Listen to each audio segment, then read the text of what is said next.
Hello మామ. హా, ఎవరు చెప్తే కొట్టారా? మనం కొట్టించాం దగ్గరుండి రసులతో. ఎవ్వరు తగ్గట్లేగా, మనం ఎందుకు తగ్గాలి? ఆ, హలో ప్రీతి. Thank you. అరే ఎందుకురా భయపడతావు? నేనున్నా కదరా టీంకి దగ్గరుండి గెలిపించడానికి. ఎరా మామ, ఎలక్ట్రీషియన్స్ ఇంకా దొరకలేదా? వాళ్ళందరూ వచ్చేసారు. ప్రీతి, సైజ్ స్టిచ్చింగ్ ఇచ్చా, రేపు మనం డెలివరీ అయిపోతాయి. వీళ్ళకే రెచ్చిపోతున్నారు. వీళ్ళకే ఎంత ఉంటే 2 times కప్ గెలిచినా మనకెంత ఉండాలి? హే, ఒక నిమిషం ఆగు. హే షారుఖ్, థ్యాంక్స్ అబ్బా. ఊరిని అమ్మ బడవా, ఇది నేను చూడలా. షారుఖ్, నువ్వేం టెన్షన్ పడకు, అంతా మన చేతుల్లో ఉంది. కూల్. జింత సమ్మర్ కదా. ఇంతకీ మన వాళ్ళు ప్రాక్టీస్ ఎలా చేస్తున్నారు? నెక్స్ట్ మ్యాచా? ఉందిలే, ఎవరితో అయితే మనకెందుకు, ఎలాగో గెలిచేది మనమే కదా. హే షారుఖ్, మన 2 times కదా కప్ గెలిచింది.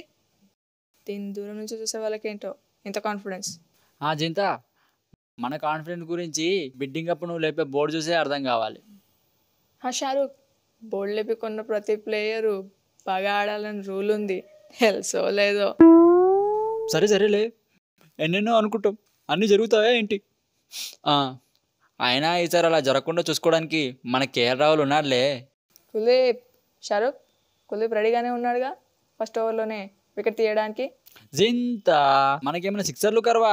నీకు ఎన్ని సిక్స్లు కావాలో చెప్పు, గేల్తో నేను మాట్లాడతా. 5. ఈసారి సునీల్ నారాయణ్ 5 wickets తీస్తున్నాడు కదా షారుఖ్. జింత, ఇందాక అశ్విన్తో కూడా మాట్లాడా, కుదిరితే ఆ 11th వికెట్ కూడా తీస్తా అన్నాడు. నాకు ఇంట్రెస్ట్ పోయిందండి. నా మ్యాచ్లో ఎన్ని వికెట్లు ఉంటాయో కూడా తెలీదు. ప్రతి ఓడు మా కాంపిటీషన్ రావడమే. జింత, కాంపిటీషన్ గురించి మనకు చెప్పాలా? ఈసారి మన టీం గట్టిగా కాంపిటీషన్ ఇవ్వడానికి రెడీగా ఉంది. ఎంత కాంపిటీషన్ ఇచ్చినా, మ్యాచ్ అయితే క్రిటికల్ పొజిషన్లో ఉన్నా మా రసూల్ ఉన్నాడు చూసుకోవడానికి. ఏమంటావు షారుఖ్? పోనీలే. జింత, చెప్పిన కదా ఈరోజు నేను బిజీ, స్టేడియంకి రాలేను అని. పర్లేదులే, టీవీలో నుంచి చూస్తూ మన వాళ్ళకి బాగా సపోర్ట్ చేస్తా. షారుఖ్, నేను రావడానికి ట్రై చేసా, కాకపోతే వచ్చే మ్యాచ్ మీరు నిమ్మం ఉండాలి. నెక్స్ట్ టైం పక్కా నీ పక్కనే కూర్చొని మ్యాచ్ చూస్తా. All the best Shahrukh.